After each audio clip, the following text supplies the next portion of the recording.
महाभारत को एक प्रमुख हिंदू ग्रंथ के रूप में जाना जाता है। महाभारत के समय भगवान विष्णु ने श्री कृष्ण अवतार में धर्म स्थापना के लिए धरती पर अवतरण लिया था।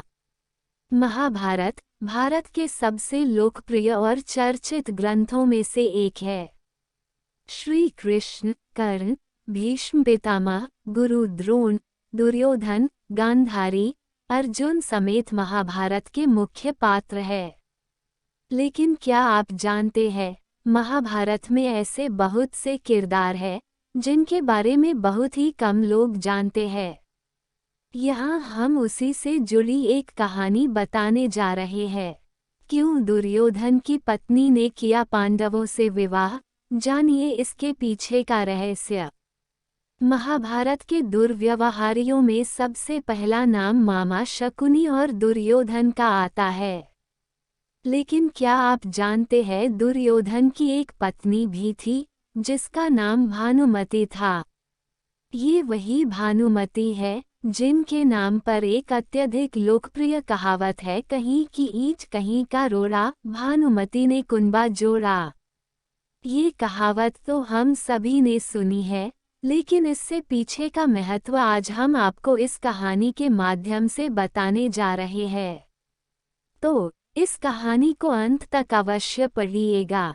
अबाउट रानी भानुमति। कौन थी रानी भानुमति? राजकुमारी भानुमति कंबोज के राजा चंद्रवर्मा की पुत्री थी। बचपन से ही रानी भानुमति बहुत ही बुद्धिमान, सुंदर और आकर्षक थी। जैसे जैसे राजकुमारी भानुमति बड़ी होने लगी तो उनके पिता ने उनके विवाह के लिए स्वयंवर का भव्य आयोजन किया। देश के विभिन्न प्रदेशों के राजा महाराजाओं ने इस स्वयंवर में बढ़ चढ़कर हिस्सा लिया। इस स्वयंवर में दुर्योधन और उनके मित्र अंगराज कर्ण ने भी हिस्सा लिया। जैसे जैसे रानी भानुमति स्वयंवर आगे बढ़ने लगी तो वहां दुर्योधन भी आया। लेकिन राजकुमारी ने दुर्योधन का चुनाव नहीं किया और वरमाला लेकर आगे की ओर बढ़ गई। दुर्योधन को रानी भानुमति की इस बात पर बहुत गुस्सा आया और उसने जबरन ही वरमाला अपने गले में डलवा लिया। जबरन वरमाला पहनाने के बाद दुर्योधन ने उस कन्या का हरण कर लिया। इसके बाद वहां मौजूद सभी राजाओं ने इस बात पर पाने विरोध प्रदर्शित किया। इस स्थिति में दुर्योधन ने वहां पर मौजूद सभी योद्धाओं को चुनौती दी और कहा यदि किसी ने उसका मार्ग रोकने की कोशिश की तो उसे कर्ण से युद्ध करना होगा। कर्ण एक बहुत ही शक्तिशाली योद्धा और महान धनुर्धर था। कर्ण को हराना असंभव था। इसी कारण से जिस भी राजा ने दुर्योधन को रोकने का प्रयास किया, उस सभी को शिकस्त का सामना करना पड़ा। जरासंध भी युद्ध में था शामिल। ऐसा माना जाता है कि भानुमति के स्वयंवर में जरासंध भी शामिल थे। जरासंध ने दुर्योधन को रोकने का प्रयास किया, जिस कारण उसका युद्ध कर्ण के साथ हुआ।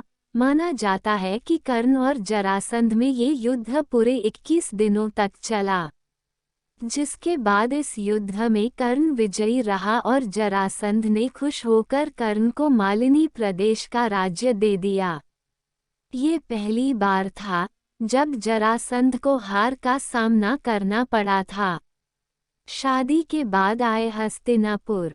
जबरन विवाह के बाद दुर्योधन भानुमति को हस्तिनापुर ले आया, जिसके बाद भीष्म पितामह ने इस बात पर नाराजगी जताई।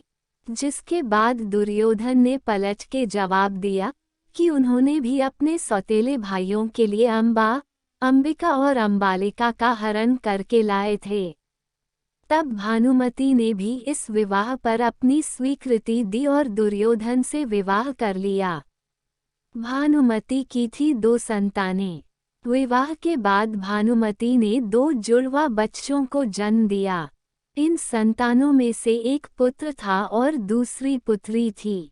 दुर्योधन के पुत्र का नाम लक्ष्मण था, वही पुत्री का नाम लक्ष्मणा था।